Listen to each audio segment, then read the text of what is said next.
নমস্কার বন্ধুরা, শর্মিলা সবিতা আপনাদের সকলকে স্বাগত। আমার আজকের রেসিপি চিকেন ভর্তা। একদম ধাবা বা রেস্টুরেন্ট স্টাইলে চিকেন ভর্তা কিন্তু খুব সহজেই আর খুব কম সময়ে বাড়িতে বানিয়ে নেওয়া যায়। চলুন তাহলে দেখে নেওয়া যাক আজকের রেসিপি ধাবা বা রেস্টুরেন্ট স্টাইলে চিকেন ভর্তা।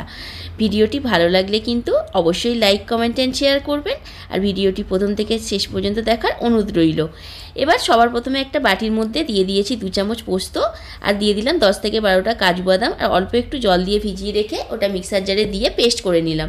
এরপর এখানে 1 চামচ টক দই দিয়ে আবারও আমি ভালো করে সমস্তটা পেস্ট করে নিচ্ছি। এরপর ফ্রাইং প্যানে দিয়ে দিলাম পরিমাণ মতো সাদা তেল, তারপরেই দিলাম 1/2 চামচ গোটা জিরে। এরপর 2টো মিডিয়াম সাইজের পেঁয়াজকে বেটে রেখেছিলাম, সেটা দিয়ে ভালো করে ভেজে নিলাম। এবার এখানে বড় চামচের 1 চামচ রসুন বাটা দিয়ে পেঁয়াজ আর রসুন ভালো করে ভেজে নেওয়ার পর একটা বড় সাইজের টমেটো বেটে এখানে দিয়ে দিলাম, সেটাকেও সমস্ত কিছুর সাথে ভেজে নিলাম। এরপর এখানে 1/2 চামচ হলুদ গুঁড়ো, 1/2 চামচ লঙ্কা গুঁড়ো, 1/2 চামচ জিরে গুঁড়ো, 1/2 চামচ ধনে গুঁড়ো, আর দিয়ে দিলাম 1/2 চামচ গরম মশলা গুঁড়ো, আর কাশ্মীরি লঙ্কা গুঁড়ো দিলাম 1 চামচ, আর পরিমাণ মতো নুন দিয়ে আগে সমস্ত কিছুকে ভালো করে ভেজে নিচ্ছি। এরপর অল্প একটু জল এখানে দিয়ে দিচ্ছি, তাতে মশলাটা পুড়ে না যায় তার জন্য। এবার সমস্ত কিছুকে ভালো করে আমি মিনিট 2 ধরে কষিয়ে নেওয়ার পর কেটে রাখা চিকেনগুলো আমি এই মশলার মধ্যে দিয়ে দিলাম। এখানে দেখুন চিকেনটা দেখতেই পাবেন বোনলেসের পিস নিয়েছি আর সরু সরু করে কেটে নিয়েছি। আপনারা আপনাদের সাইজ মতো এখানে কিন্তু কেটে নেবেন। সমস্ত কিছুকে ভালো করে মিশিয়ে নেওয়ার পর 5 মিনিট এটাকে ঢাকা দিয়ে দিলাম। 5 মিনিট পর যখন ঢাকনা খুলছি, দেখুন চিকেনটা দিয়ে খুব সুন্দরভাবে কিন্তু জল দিয়ে বেরিয়েছে, আর খুব সুন্দরভাবে চিকেনটা সেদ্ধও হয়ে গেছে।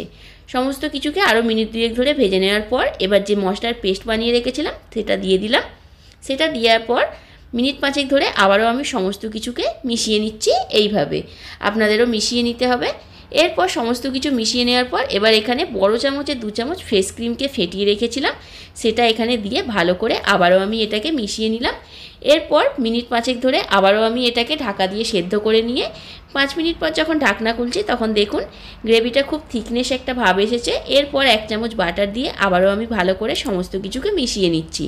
এরপর সেদ্ধ করে রাখা 2টো ডিমকে কুচিয়ে রেখেছিলাম, সেটা দিয়ে খুব ভালো করে আবারও মিনিট 2 ধরে ভালো করে সমস্তটা মিশিয়ে নিচ্ছি। এইভাবে নাড়াচাড়া করতে করতে দেখুন গ্রেভিটা শুকনো হয়ে এসেছে। এবার আমি ওপর থেকে দিয়ে দিলাম কাসুরি মেথি। কাসুরি মেথি দেওয়ার পর খুব ভালোভাবে সমস্তটা মিশিয়ে নিচ্ছি।